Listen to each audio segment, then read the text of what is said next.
Assalamu alaikum. Welcome to my class.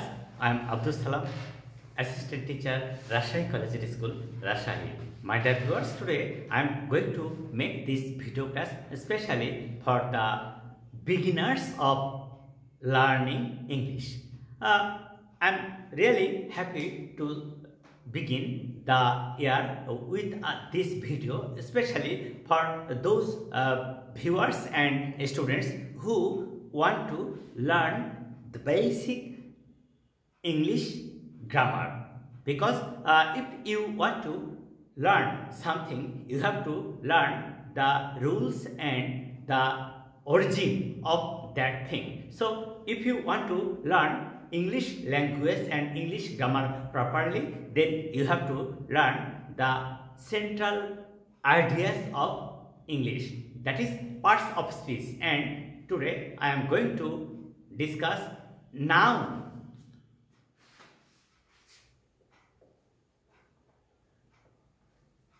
Noun আসলে এই যে noun is the name of anything.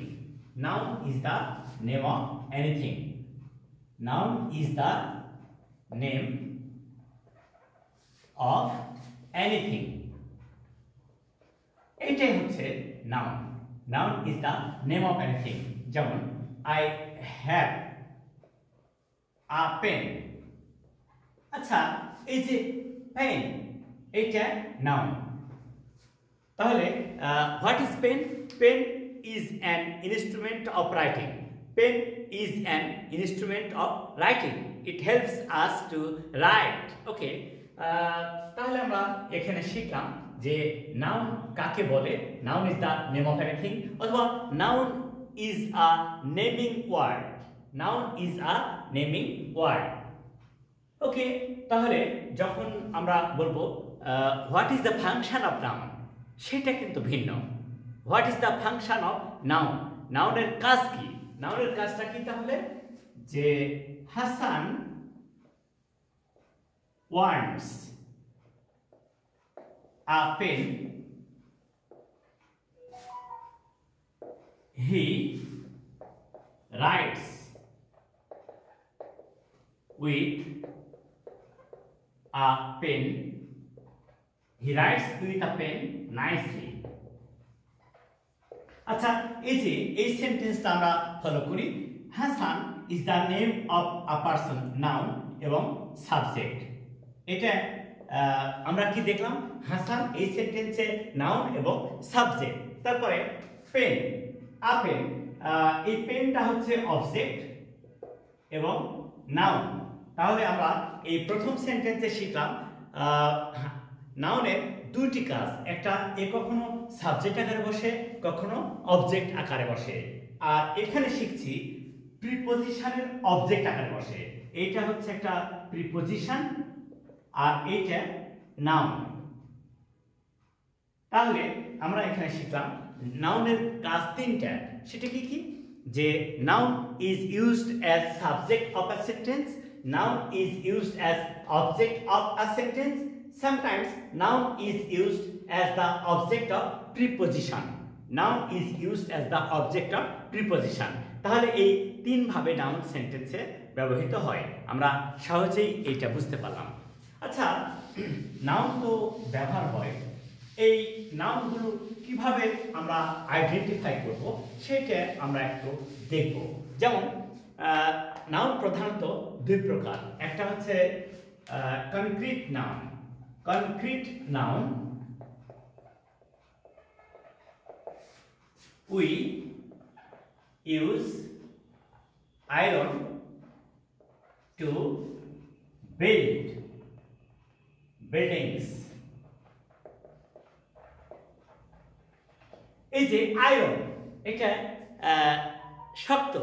তাহলে concrete মানে কিন্তু ইট পাথর বা কনক্রিট মানে শক্ত বস্তুকে বোঝানো হয়, যেটা দেখা যায়, স্পর্শ করা যায়, টাচ করা যায়, ক্যাচ করা যায়, সেটাই কিন্তু কনক্রিট নাউন. আর অ্যাবস্ট্রাক্ট নাউন,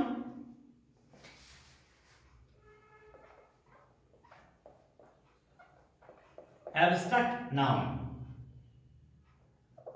অ্যাবস্ট্রাক্ট নাউন আচ্ছা, অ্যাবস্ট্রাক্ট কথার অর্থ হচ্ছে ভাববাচক বা গুণবাচক।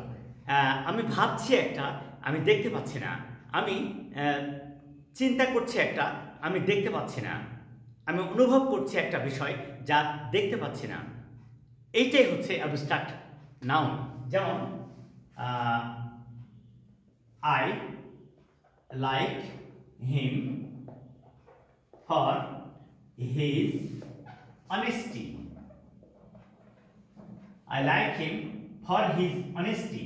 এই যে অনেস্টি, আচ্ছা যে মানুষটা অনেস্ট তার বডিতে কি কোনো সাইন থাকে যে সে অনেস্ট কিনা, বা লেখা থাকে যে he is an honest man? No, তা থাকে না। তাহলে আমরা বুঝি কিভাবে? তার আচরণ, তার কাজকর্ম এই দেখে অনুভব করতে হয়, বুঝে নিতে হয়। এই সেই যে নাউন দেখা যায় না, স্পর্শ করা যায় না, ভাবের মাধ্যমে অনুভব করতে হয়, আত্মস্থ করতে হয়, তাকে আমরা অ্যাবস্ট্রাক্ট নাউন বলবো। তাহলে এই নাউন যে দুই প্রকার প্রধানত, সেটা নিয়ে আমরা কাজ করলাম, সেটা বুঝতে পারলাম। এই নাউনকে আবার কনক্রিট নাউনকে আবার চার ভাগে ভাগ করা যায়। যেমন Hasan, Hasan is a student. আচ্ছা, Hasan is the name of a boy. Noun, কিন্তু সেটা নির্দিষ্ট, এই যে প্রপার নাউন, প্রপার নাউন। তাহলে এই যে হাসান একটা ছেলেকে বোঝানো হচ্ছে। যদি আমি বলি I live in Bangladesh, Bangladesh world ম্যাপে একটাই। So the noun which indicate a single person, a place or a single thing, we call it proper noun. Proper কথার অর্থ হচ্ছে উপযুক্ত বা নির্দিষ্ট। প্রপার কথার অর্থ হচ্ছে উপযুক্ত বা নির্দিষ্ট। তাই প্রপার নাউন সেই নাউন যা নির্দিষ্ট ব্যক্তি, বস্তু বা স্থানকে বোঝাবে।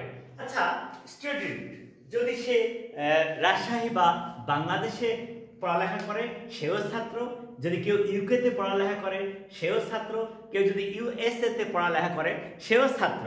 তাহলে এইটা স্টুডেন্ট বললে যারা পড়ালেখা করে সবাইকে বোঝানো হয়। The people who are engaged in studies are called students. তাহলে এইটা কমন নাউন। এইটা যেমন প্রপার নাউন, এইটা হচ্ছে কমন নাউন, কমন নাউন। তাহলে কমন মানে এর অর্থ হচ্ছে সাধারণ। কমন অর্থ সাধারণ, এমন একটা নাউনকে বোঝাবে যা দ্বারা ওই শ্রেণীর বা ওই জাতীয় সকলকে বোঝানো হয়। যেমন এখানে আমরা বুঝতে পারছি হাসান একজন ব্যক্তিকে বোঝানো হচ্ছে proper noun. Common noun student, কারণ হাসানও স্টুডেন্ট, আবার কোটি কোটি লাখ লাখ স্টুডেন্টস আছে। এই তারপরে she wants some সুগার। আচ্ছা, সুগার আমরা কি গুণে ব্যবহার করি? নো, আমরা ওজন করি। তাহলে এখানে আমরা শিখব যে সমস্ত নাউন গণনা করা যায় না, ওজন করে ব্যবহার করতে হয়, ওজন করে পরিমাপ করে কাজে লাগাতে হয়, তাদেরকে আমরা বলবো ম্যাটেরিয়াল নাউন। তাদেরকে আমরা বলবো ম্যাটেরিয়াল নাউন।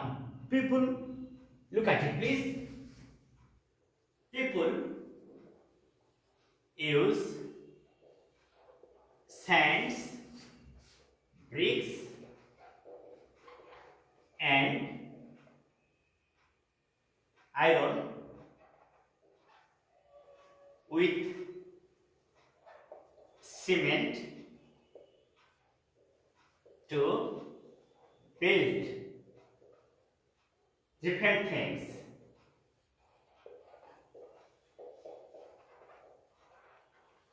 আচ্ছা, এই সেন্টেন্সটাতে আমরা কি দেখছি? স্যান্ডস আনকাউন্টেবল নাউন অর্থাৎ ম্যাটেরিয়াল নাউন, ব্রিক্স এটাও একটা বস্তু, আবার আয়রন সেটাও একটা বস্তু, আবার সিমেন্ট এগুলিও বস্তু। তাহলে এই যে ম্যাটেরিয়াল কথার অর্থ হচ্ছে বস্তুবাচক। তাহলে যে নাউনগুলি দ্বারা কোনো বস্তু বা উপাদানের নাম বোঝাবে যা গণনা করা যায় না, ওজন করতে হয়, তাদেরকেই আমরা বলবো ম্যাটেরিয়াল নাউন। আশা করি তোমরা বুঝতে পেরেছো। এরপরে ছোট্ট একটা বিষয় আছে, সেটা হচ্ছে কালেকটিভ নাউন। সেটা কি? Collective noun. কালেক্ট অর্থ কি? সংগ্রহ করা, জমা করা, একত্রিত করা। কালেক্ট অর্থ সংগ্রহ করা, একত্রিত করা, জমা করা। তাহলে কালেকটিভ নাউন কি? Collective noun, I saw a swarm of birds. আমি এক ঝাঁক পাখি দেখেছিলাম। কতগুলো? এক ঝাঁক। এই যে এক ঝাঁক, এ গ্রুপ অফ স্টুডেন্টস, একদল ছাত্র, এ ট্র্যাক অফ শিপ, একদল ভেড়া, এগুলিকে আমরা বলবো কালেকটিভ নাউন। কারণ এগুলি দ্বারা কোনো কিছু সমষ্টি বা একত্রিত অবস্থা বোঝায়। তাহলে এখানে আমাদের কোনো সমস্যা নেই। আবার নাউনকে দুই ভাগ করা যায়। একটা হচ্ছে countable noun.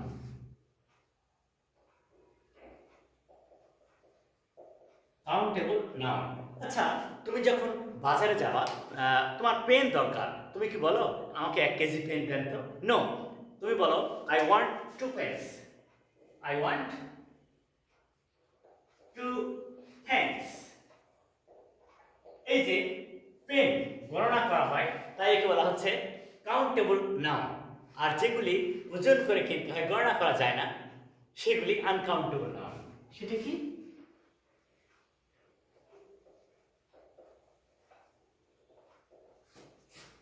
She wants some flour. তিনি কিছু ময়দা চান, তিনি কিছু ময়দা চান। এই যে এই ময়দাটা, এটা হচ্ছে uncountable noun. So, my dear viewers, now you can easily understand the function of noun in a sentence and the kinds of noun in a sentence. Please follow this video from the beginning to the end and share it and subscribe it. Assalamu alaikum.